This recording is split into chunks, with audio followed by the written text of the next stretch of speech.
Hey everybody, this is Perch. Still in the midst of a lot of travel. We're gearing up for it. So for the months of February and March, I'm pretty much gone all the time. And so it's weird doing all these videos where you stack up and several of them are going to play like a month later. And I think to myself, should I just stop the channel? But now I've built up this run, so I have an unbroken streak. There's been at least a video a day since 2019, pre-pandemic. April of 2019. So, we're going, that's, that's a significant amount of time, uh, you know, and I think that there's some commitment, goal that I'm pushing out there, but, it's been at least a video a day. And then for the last, 3 years, it's been, two and mostly three videos a day. So which is just an insane amount of content. I've put out more videos than Chris Claremont has X-Men issues. Not as much as the Krakoa era, but no, I'm kidding. I've beaten that too. So anyway, a lot of stuff in there, but off to travel, and so that will be lots of fun. And I always think I should bring more stories from the road when I go out there, but maybe this time I will. Anyway, getting to this mail, and I think a lot of people ask about this stuff. It is one of those things where you know.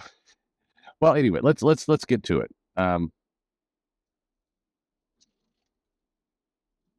Ta- Talking about the price of comics. So, as you know, I've done plenty of videos saying the price is too high. It is too high for the market they're making. But this viewer writes in and says, "Hey, Purge, I have not yet won the lottery, but I keep playing. Good for you. We're determined now to create a comic book company. If I ever win $10, $50 million or less, current jackpot is 1.6 billion. And if that happens, I'll probably pay you for these questions. So you might want to start running me a tab or something. Okay, I can do that. My question is, how does a comic book company determine the price of a comic? Is it the cost of the printing? In which case, would it be better to simply buy a printer than to farm out to printing to a regular printer or distributor? Yeah. Is it equal parts creating printing, paying the creators, and then paying the printers? I know that everyone says switching to the old newsprint would save money, but I don't think so. Recycled paper maybe, but I doubt it. You're correct about that, by the way. Is there a complex spreadsheet laid out in comic book companies where they have columns and rows with lots of numbers, or do they just come up with these ballpark numbers and call them accurate? Thanks, and still hoping you win the lottery too. Thank you. I did not win the lottery. I have not, but anyway, hope springs eternal, right? So I don't play the lottery, so it's going to be difficult for me to win it. So determining the cost of comics, I mean, the very short answer, the quick video answer would be, it's what they believe the market will bear. And so, the price has slowly hiked over the months into a number that they believe people will pay. There is some cost calculation, certainly about printing, distribution, the margin they're going to give to the direct market, and so on. But by and large, and this is certainly a case with Marvel, mostly the case with Warner, or with DC, the comics are believed and treated like a marketing expense, like IP. So in theory, Disney will always kind of run things as a profit center, but it's not top of the list. If the comic, if there was a strategy around, distribution and comics out there, but they had to take a 20%, cut basically to their revenue, there'd be some executives that would, they'd have to rethink comp plans and there'd be a lot of changes to the mix, but you could make that work. By the way, there's some people within Marvel who I'm going to hear from who will vigorously disagree with what I'm saying right now, but there are other business units in Disney that do operate this way. And, that it's all in where the business sits. I guess the point here is that if the comic companies wanted to, they could drop their margin by 20%, and they'd be okay. Price could fall, a dollar. But there's other consequences of that. If they had to drop the price, the publisher is not going to eat that price by themselves. The comic retailer is going to eat that price as well. And so the comic shops are not keen on lowering price at the moment anymore, as much as anyone, because to them, while, I guess the whole point of why I was giving this description about the big companies and their margin and everything else is that Marvel and DC could afford to take a lower margin. Now, they may not want to, and, there's other stuff, but they could do it. Comic shops, on the other hand, couldn't. If you have a comic shop that's dependent on new comics, and suddenly it's like, hey, you're going to make 20% less because we're going to drop the price of comics, but don't worry about it because, if the comic books cost $1 less, more people come into the shop, so the volume will exceed the money, and on and on it goes. Like, they could do that at the big publisher level, but at the retail level, that puts people out of business. That 20% is rent. So it wouldn't function. You mentioned the going to newsprint, and I know that Peter Simeti has talked about this, and he does his comics on newsprint, but it wouldn't have the price impact that you think. And I've been asked this before, but it's true. The first problem that you have there is that, the printers to do the mass printing, meaning pump out the volume of books that the big two produce and everybody else, it's the infrastructure doesn't exist for what we're talking about in a timely, weekly manner. Certainly, you could start farming off comics to other countries, but then you're going to have supply chain issues and whether the comics get back to you. There's just a bunch of logistical problems. And if you did farm them out to another country at that volume, you'd lose some of the efficiencies of scale that, Marvel and DC currently enjoy, as well as Image and others. And it wouldn't all work.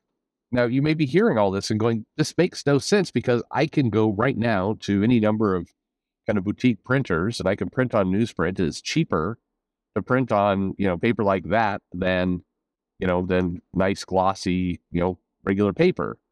At the boutique level, there's truth to that, but at scale, and at scale means when you're pumping out, 10, 20,000 comics at a time, it just doesn't work. The volume of the product wouldn't be there. The availability wouldn't, and newsprint at scale would not drop much. Whereas the nicer paper the paper they currently print on drops a lot. So it wouldn't work. If it would, I wish it would. That'd be a wonderful panacea because I think there's a lot of people who would say, print on cheaper paper, or at least take your most popular titles. I mean, this is something that Marvel and DC could do, but again, it wouldn't save money, but that basically take the top 5 to 10 titles that they have, their core books, and put them out on newsprint, and then charge $1.50 for those. But it wouldn't work that way. I mean, to your question of do the companies have spreadsheets with rows and columns? I mean, sure. I mean, all companies they have spreadsheets, but the entire thing is not formulated on here's our costs. We're trying to achieve this margin. It's formulated in a much more slow moving sense. It's the market will currently bear $3.99. Hey, do you think the market will bear $4.99? And people in the sales department, and other places will look at that and go, well, not for everything because this, and this. And, it's like, well, we'll look at it again in 6 months. I mean, make no mistake about it. Marvel would love to just fix $4.99 for everything, then start looking at $5.99. They would be thrilled if that could happen. And that's why you see, so what if we print it with more pages? And when we print it with more pages, then there'll be a backup story, and the backup story costs us X, but we'll be able to charge an extra $1 on this volume, and we'll make that money back and more. There's that stuff happens. That those calculations occur. It's not, it's not just a bunch of monkeys sitting around like throwing theses at each other in the, Marvel finance department. But, that's more or less what you've got. So, I wish that this business was different. I wish the printing was different. The distribution was different. All this stuff. But at the moment, this is, kind of the world. Now, I'll throw one more thing in here. You say, well, wait a minute. What about manga? Manga is printed on cheaper paper in a lot of cases. It seems to hold down a different price point. Well, a bunch of things happening there. First of all, it's a different size, different format, and different paper. And yes, they're printing out a ton of them, but still not as much. Even with the volumes that manga sells, and there's a lot, you got to think about that. And they could do a book run for a book, all the same title. They do it once. They come back and they may do a reprinting, 6 months later. In comics, you're producing a different size format and you're producing hundreds of thousands of them every week, and they're all different, and they all have small print runs relative to, say, manga or novels that they print in stores. It's a different cadence of business, and so the whole operating model is different. There's ways comics could get there, but it's just that is substantially different in how stuff's printed, how it's packaged, how it's put out, how it's distributed. It has a different pace of business, and as such, it's got limitations to what it can do. But anyway, I appreciate the questions. Again, I wish there was a better answer. I hope you win the lottery too, and thanks for listening.